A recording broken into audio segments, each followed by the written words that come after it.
Well, joining us now for an in-depth analysis on the security situation in Nigeria, as well as sustained calls for restructuring, is an academic and researcher on governance issues. He's Dr. Tony Agbons. Thank you so much for joining us on the program.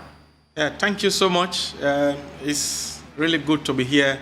Great. And I want to quickly send my high commendation to the management and the entire team of Arise News TV. You guys are setting the bar. Thank you very much. Well, a good place to start would be your opinion piece titled, "Seek Ye First the Kingdom of Restructuring." And I think every believer, every Christian understands where that comes from. Seek ye first the kingdom of God and everything will be added unto you. So you're saying, seek ye first the kingdom of restructuring, where you talked about failed promises of restructuring and how that can fix the problem. But my question to you really is, would restructuring fix the myriad of challenges in Nigeria? And if that is the case, there have been several interpretations given to restructuring by different people. What really should restructuring be? Thank you very much for that very intelligent question.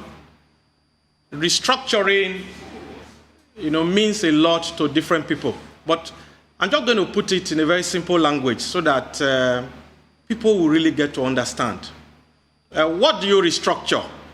When you have a structure or you have a system that is not working, that is archaic, that is outdated, that is when you carry out restructuring. In the Nigerian political space, when we talk of restructuring, the mind of many people go to the breakup of Nigeria.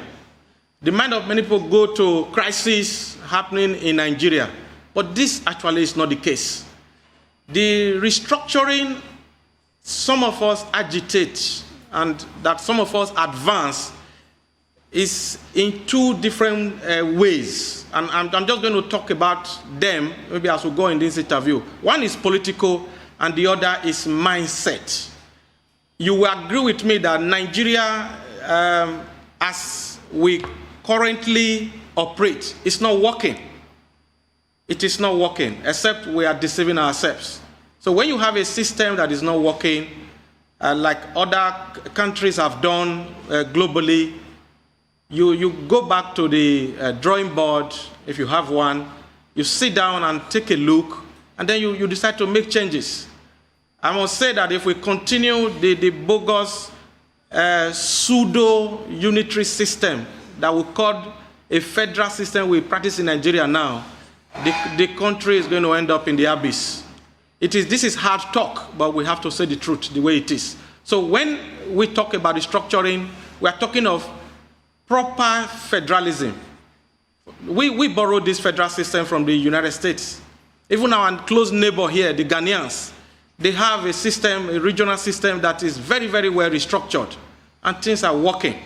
So, but us with 36 states that are like an octopus, always going cap in hand to the center in Abuja, government to government. We've been on this road since 1999 to 2007, 2011, 2015, and now we are heading towards 2023. For me, I believe that if this country is not restructured, what we are seeing now is just a tip of the iceberg. Okay, still on your article that my colleague referred to, you make certain statements, and I just want to refer to them. You say that the elastic limit of our shared nationhood is now set to almost defy Hooke's law. And then you say the level of apprehension and uncertainty among the citizenry is set to an all-time arterial bursting level. Now, for the sake of those who say that people such as yourself might be raising the volume of emergency and danger because for the past 10 years, we've been hearing that Nigeria is on the brink. Are we now on the brink of the brink? And if so, what indices do you use to define the level of emergency we're in now? Yeah, thank you very much. The article you referred to there, I just try as much as possible to say it as it is. Where we are now as a nation, we just need to, face the truth. My late grandfather, God bless his soul, he used to say that the journey that lies has been traveling for many years. They say one day truth will catch up with it. I think the truth has finally caught up with Project Nigeria. So when I alluded to Hooke's Law, Nigeria is at a breaking limit. I'm not trying to sound alarmist. I am a very high optimist of the Nigerian state. I believe so much in Nigeria, and I believe we can really make it together, but we need to sound some of these alarm bells so that our political elite, who seem so detached from reality, probably they will come to their senses and know that despite the fact that they are enjoying the perks of office, they need to know that they will continue to enjoy it. Nigerians will continue to enjoy Nigeria if there is a Nigeria to enjoy. So the country is at a breaking limit. There's high level of insecurity. There's ethnic agitation in the north, in the south, in the west. Our constitution does not allow for state policing, so you'll find out that regions of the country and state government are now having their own vigilante group just to secure the people. The level of insecurity is at an all-time high. So that is exactly what I stated there. So we can all feel it. We can all sense that things are not really normal. So in an abnormal situation like this, we need to really sit back. We need to evaluate our position. We need to understand that desperate situation require desperate measures. Okay. So you mentioned constitution in that your response. And I'd like to ask this question, because some people say the problem is the constitution itself. It has outlived its usefulness. And, the coinage of we the people was not actually we the people. It was not by the people. So the problem is the constitution and not restructuring. Do you agree? I think the constitution, we all know, was quickly put together by the military, General Abdul Salam, when they were living in 98, 99. It was already done. We all know that. I think few men in the the Armed Forces Ruling Council, as at that time, they just hurriedly put it together, they printed it. So despite it is having we the people, it is not really a people's constitution. And I must say, actually, that constitution in every part of the world, it evolves. Even the Americans, they still amend. The British, they don't even have a written constitution. So, but it is the framework and the language of a constitution that set a people aright. Ours is really, really lopsided. It is skewed. It is not fair. The people had no input in it. So these are some of the things I will expect that our current National Assembly, these are the things they should be looking at. But they are not. They are just looking the other way. So these are some of the things they will look at. The amendment they keep saying they've been doing. We are having, I think this is the 9th National Assembly. It is unending. They never get there. We never reach consensus. So some of these things are some of the issues that are really bedeviling our nationhood, and that is, pushing our nation to the abyss. Okay, still continuing with that tangent of thought that my colleague raised.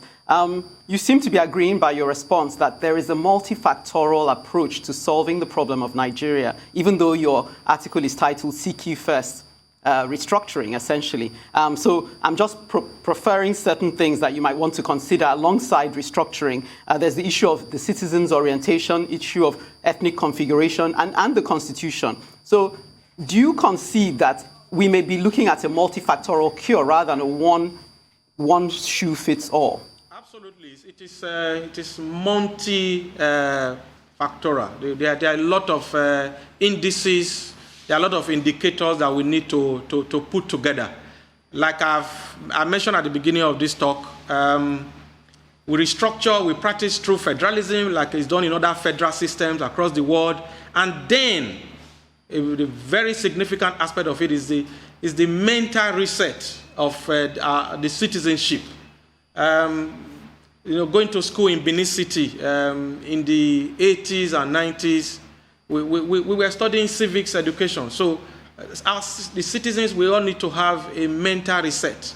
We need to know when to, make our I can't even use the word leaders now, I'm really struggling with that. We need to make our rulers accountable. We need to be involved in the system. This idea of it doesn't concern me, sit-don't look attitude, this apathy we have to politics, this apathy we have to governance, from the citizens' point of view, it needs to stop. We all have to, throw in our heart. We need to be part of the system, because we cannot bring the change we desire in Nigeria if we stay away and just say, oh, now them go do them, using the common pidgin parlance. So we all need to be involved. So the citizens, we all need to be involved. And I've been talking to a lot of people on the street. I ask questions.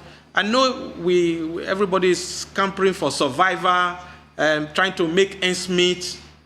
Yes, that is true. But beyond that, we need to get involved in our local politics, from the ward, local government level. The people need to rise up as a movement. And I have example, like what happened in my state where I come from, in Edo. The Edo people stood tall and said, no, the status quo, we have to change it. And Edo people, like in the last election in Edo State, they stood against the powers that be, and the government that the Edo people wanted came to be. So if the Edo people can do that in a state, this same thing can be replicated at the national level. Enough of this apathy, enough of this I'm not interested attitude that we always put up. So the Nigerian people, we owe our nation that duty. It's a civic duty. Indeed. Well, Dr. Agbons, the National Assembly is currently reviewing the 1999 Constitution as well as the Electoral Act at the moment.